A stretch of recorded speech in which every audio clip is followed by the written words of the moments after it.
بسم اللہ الرحمن الرحیم۔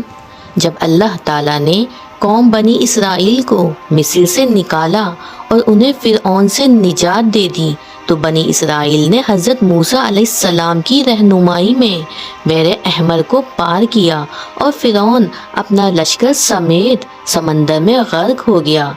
جب حضرت موسیٰ علیہ السلام کو کچھ اطمینان نصیب ہو گیا تو اللہ تعالیٰ کا حکم ہوا کہ آپ بنی اسرائیل کے اس لشکر کو لے کر شام میں داخل ہو جائیں، جس مقدس سرزمین کا وعدہ بنی اسرائیل سے لیا گیا تھا اور جو انہیں عطا کی جانے والی تھی۔ لیکن اس وقت شام پر قوم عمالقہ کا قبضہ تھا، جو بدترین کفار تھے اور بہت زیادہ طاقتور جنگجو اور نہایت ہی ظالم لوگ تھے۔ حضرت موسیٰ علیہ السلام بنی اسرائیل کو ہمراہ لے کر عمالقہ سے جنگ کے لیے روانہ ہوئے، جن کی تعداد 6 لاکھ تھی۔ لیکن جب یہ لوگ شام کے قریب پہنچے تو ان کے دل میں خوف طاری ہو گیا اور بزدلی پیدا ہو گئی۔ انہوں نے حضرت موسیٰ علیہ السلام سے کہا، شہر میں تو جبارین ہیں جو بہت زیادہ طاقتور اور زبردست ہیں، لہٰذا جب تک یہ لوگ اس شہر میں رہیں گے ہم ہرگز وہاں داخل نہ ہوں گے۔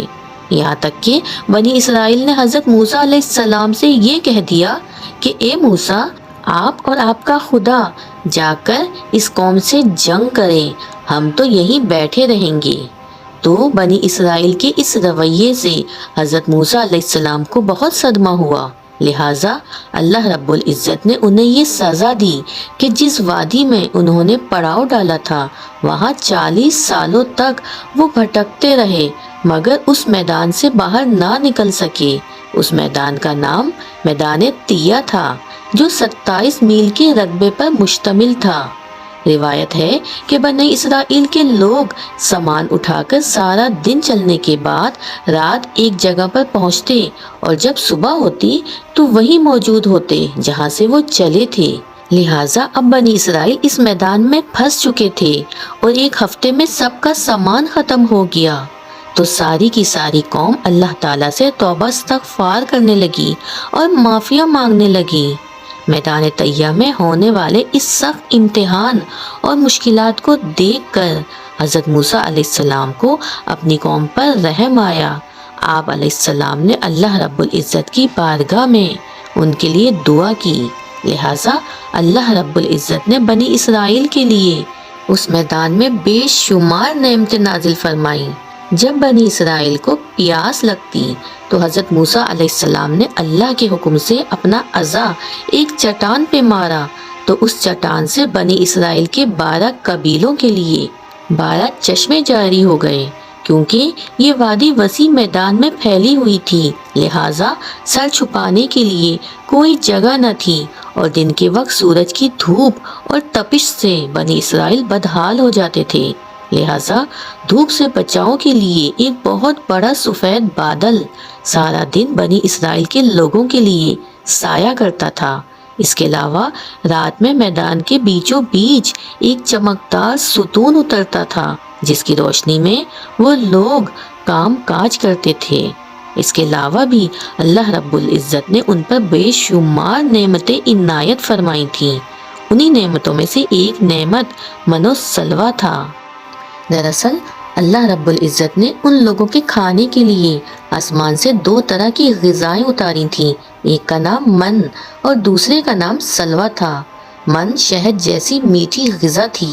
انجیل کی کتاب خروج میں لکھا ہے کہ جب وہ شبنم سوکھ گئی تو انہوں نے دیکھا کہ میدان میں چھوٹی چھوٹی گول چیز پڑی ہے جیسا کہ پالے کے دانے ہوتے ہیں۔ بنی اسرائیل اسے دیکھ کے کہنے لگے، من یعنی یہ کیا ہے؟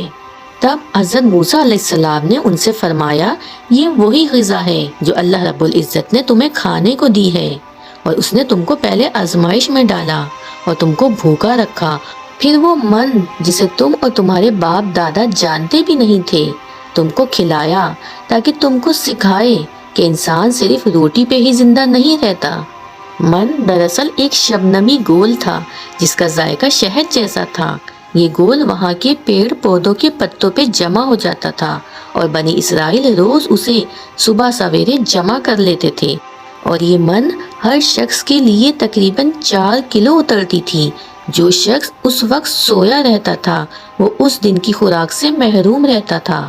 اور سلوا ایک قسم کا پرندہ تھا جسے بٹیر کہتے ہیں۔ جب شام کے وقت جنوب کی طرف سے ہوائیں چلتی تو ان پرندوں کے ہجوم بنی اسرائیل کے خیموں کے گرد آ کے بیٹھ جاتے، لہٰذا وہ لوگ انہیں بآسانی پکڑ لیتے اور بھون کر کھایا کرتے۔ من و سلوا ایسا کھانا تھا جو انتہائی آسانی سے ہضم ہو جاتا تھا، رنگ و خوشبو اور ذائقے میں بے مثال تھا۔ اس کے علاوہ بنی اسرائیل پر اللہ کی طرف سے یہ معاوضہ ہوا تھا کہ ان کے بال اور ناخن بڑے نہیں ہوتے تھے، نہ کپڑے پھٹتے تھے اور نہ ہی میلے ہوتے، اور جن بچوں کی بھی پیدائش ہوتی ان کے جسم پر قدرتی لباس ہوتا جو جسم کے ساتھ بڑا ہوتا جاتا۔ اس طرح اس وادی طیہ میں بنی اسرائیل من و سلوا اور ان چشموں کے سہارے ایک بہترین زندگی گزار رہے تھے۔ حضرت موسیٰ علیہ السلام کا یہ حکم تھا کہ روزانہ تم لوگ من و سلوا کو کھا لیا کرو اور کل کے لیے اس کا ہرگز ذخیرہ نہ کرنا، مگر بعض لوگوں کو یہ ڈر لگنے لگا اگر کسی دن یہ من و سلوا نہ اترا تو ہم لوگ اس چٹیل میدان میں بھوکے مر جائیں گے۔ چنانچہ ان لوگوں نے من و سلوا میں سے کچھ حصہ بچا کے کل کے لیے رکھنا شروع کر دیا۔ لہٰذا نبی کی اس نافرمانی کرنے پر ایسی نحوست پھیل گئی کہ جو کچھ لوگوں نے کل کے لیے جمع کیا تھا وہ سب سڑ گیا اور آئندہ کے لیے اس کا اترنا بھی بند ہو گیا۔ احادیث مبارکہ میں رسول صلی اللہ علیہ وآلہ وسلم نے ارشاد فرمایا کہ بنی اسرائیل نہ ہوتے تو نہ کھانا کبھی خراب ہوتا اور نہ گوشت سڑتا۔ کھانے کا خراب ہونا اور گوشت کا سڑنا اسی تاریخ سے شروع ہوا، اور نہ اس سے پہلے کھانا بگڑتا تھا اور نہ گوشت سڑتا تھا۔ دنیا کے مختلف مذاہبوں میں آسمان سے اترنے والی غذاؤں کا ذکر ملتا ہے۔ بدھ مت کی روایتوں کے مطابق جب دنیا کا ایک چکر ختم ہو جاتا ہے تو آسمان سے غذا برسنے لگتی ہے۔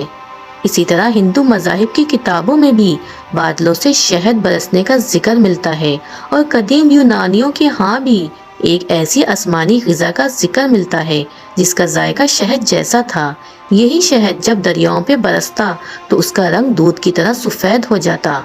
اللہ تعالیٰ نے بنی اسرائیل کی نجات کے لیے سمندر کو چیر کر راستہ پیدا کر دیا، وادی طیہ میں ان کے لیے بادل کا سایہ بھیجا، اور ان لوگوں کے پینے کے لیے چٹیل میدان اور بنجر زمین میں 12 چشمے جاری کر دیے، اور کھانے کے لیے آسمان سے من و سلوا نازل کیا۔ لیکن ان تمام نعمتوں اور راحتوں کے ملنے کے باوجود بنی اسرائیل کے سرکش لوگوں نے اللہ رب العزت پہ توکل نہ کیا۔ ان لوگوں نے اللہ رب العزت کے معجزات کو اپنی آنکھوں سے دیکھا تھا، لیکن اس کے باوجود انہوں نے کھانے کو اگلے دن کے لیے جمع کرنا شروع کر دیا۔ بالکل اسی طرح جب ہم کسی مصیبت و پریشانی میں پھنستے ہیں تو ہم یہ یاد نہیں رکھ پاتے کہ اللہ رب العزت نے ہمیں کتنی نعمتیں عطا کی تھیں جب ہم بہت بڑی مشکلات میں پھنسے ہوئے تھے۔ ہمیں بس یہ یاد رکھنا چاہیے کہ مشکل چاہے کتنی ہی بڑی کیوں نہ ہو، لیکن اس مشکل سے بڑا ہمارا پروردگار ہے جس کے لیے کچھ بھی ناممکن نہیں۔ اسی طرح رزق کی خاطر ہمیں آنے والے دنوں کی فکر کرنے کی ضرورت نہیں، کیونکہ اللہ رب العزت پہ بھروسہ رکھنے والوں کو وہ غیب سے رزق عطا کرتا ہے۔